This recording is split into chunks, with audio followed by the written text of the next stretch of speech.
Welcome back, everybody. While you were taking your seats, you might have been watching this video, which I guess is documentation that Tilmann Meyer-Faje, the artist that I already introduced, made of his stay at the Europees Keramisch Werkcentrum. What would that be in English? European Ceramic Center, probably? Sunday morning at EKWC. Sunday morning at the EKWC. You're going to talk about what you did there and about your work here. And we invited you because we think this is a perfect stage also to invite people from outside architecture to talk about their fascination, because you are working at the intersection of art, maybe identity also, but definitely architecture. So Tilmann, I want to invite you.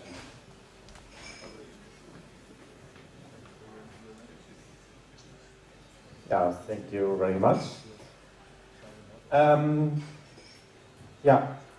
can leave it on for a moment. I will tell something about it. So, because since a very long time I have a fascination for these prefabricated concrete neighborhoods as we find them all in the former Soviet Union. And I guess that's quite interesting here because it's about failure. And the failure began already by planning the building or making the building. So I want to reenact the whole process, how this building was made. So I set it up a manufacturer where I asked people, so I employed people to build this building. So very simple jobs, very good organized. So each person only one job. So only cutting, rolling more plates, gluing, take your break when you take your break, just do boring, simple work and produce these flats. And that's indeed what you see on this video. But on the next slides, I will show you how these buildings then, for example, when they are ready, could look like. Wait a moment.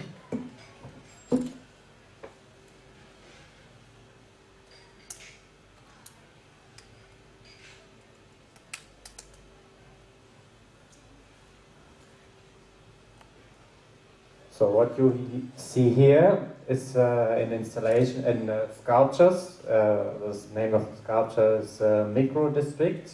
That are concrete block buildings which are placed on a Dutch camping site in Bakum, and they are made exactly with the same technique. So just I made mold and just in mass production, press molding concrete, and here the facade elements are made from the caravans which you have from the Bakum camping site.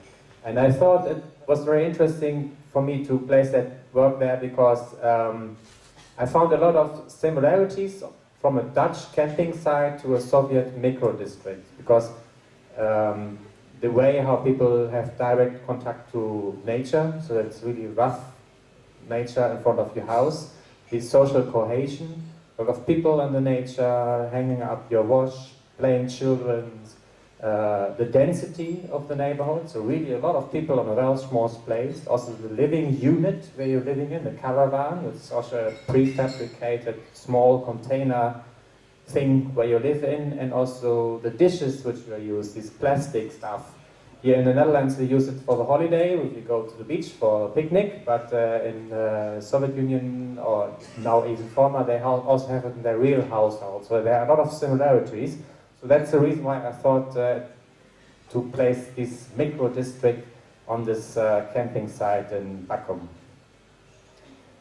But I also, I went on with this kind of prefabricating production methods to create sculptures and also visualize more this kind of technical thing, how they are made. One of these sculptures you see here, so it's there's some production, here it's ready. There's another one of the same series, which I want to explain a bit more, because with all these sculptures, you see, I'm not designing the object as an object, which I think about, I want really like to build this, but I always design a process, and the object is the result of the process. So, and that's, I guess, also something which in architecture happens a lot, because how far the architect is really a designer of the building. So a building is actually a composition of a lot of components and needs, and all these people are only executing in their position they have in this process. And so I'm really reenacting this. And here, with this building, for example, I thought about a modernist building which is made from only one element, like a press mold, and a circle structure that is really stable. But I started to build this building when the clay was too soft, so that the building really can't stay, but start to collapse while I'm building. So for example, I start building up, and you see here, there's this gap. It fall already because the clay was not stable enough. Then it collapsed. But I just went on. I went on building, and I also had a ventilator and a heating there to accelerate the drying process, that the clay dries fast, so that I went on building it until the clay becomes drier, stable, so that I could build. And I was always on the risk that it could fall, but I just went on and went on. So really on this edge of collapsing, and this is then the final sculpture. And the height of the sculpture is because I had to stop, because then the clay was too dry and I couldn't glue anymore. So I just go on as far as I could. And then I also thought, this is then the sculpture when it comes out from the oven.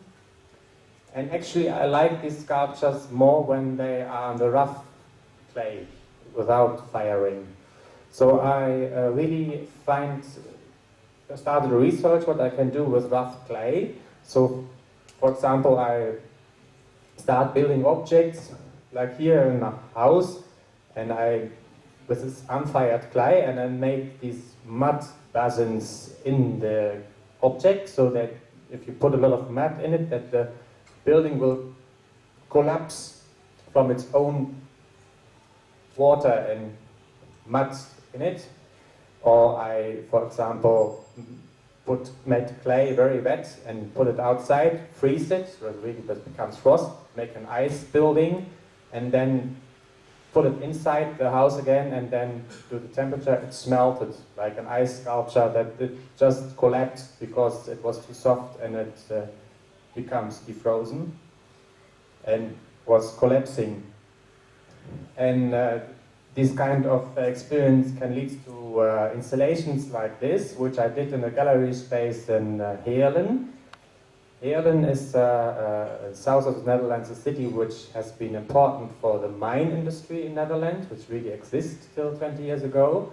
But then the mines closed, a lot of buildings, especially the industrial buildings, were demolished. But now the people really feel that it's pity for the identity of Heerlen that they lost this building, but they're definitely gone. What I did in this gallery, I rebuilt these buildings, and some of these buildings in clay. For example, here on the left side you see the headquarters of the mine company, the police office, one of these elevator towers. Here also a famous mine building in Heerlen. Here another slide of the same building. So I just built up these buildings during the exhibition, so it happens live in the exhibition. So these tables were not only presenting tables, but they were also my working tables, and the stuff which are lying around were also my working stuff. Here you can see it from above when it was ready, all these buildings, which are all gone. That's a demolished building in Heerlen.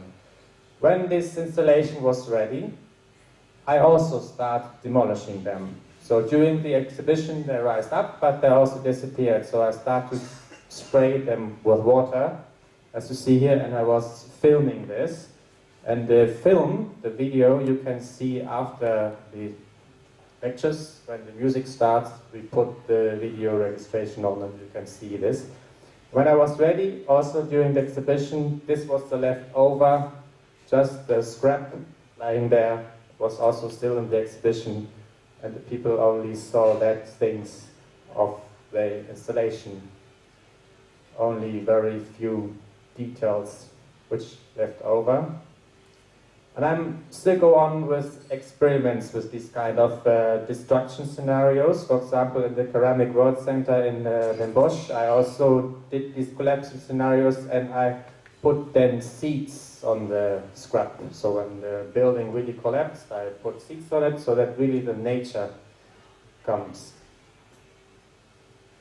This, for example, was also a building which I really let collapse, and then the plans come that it really becomes completely nature again. Yeah, that's the last slide of the presentation, and the video where I'm talking about you can see at the end of the evening. Thank you. Thank you so much.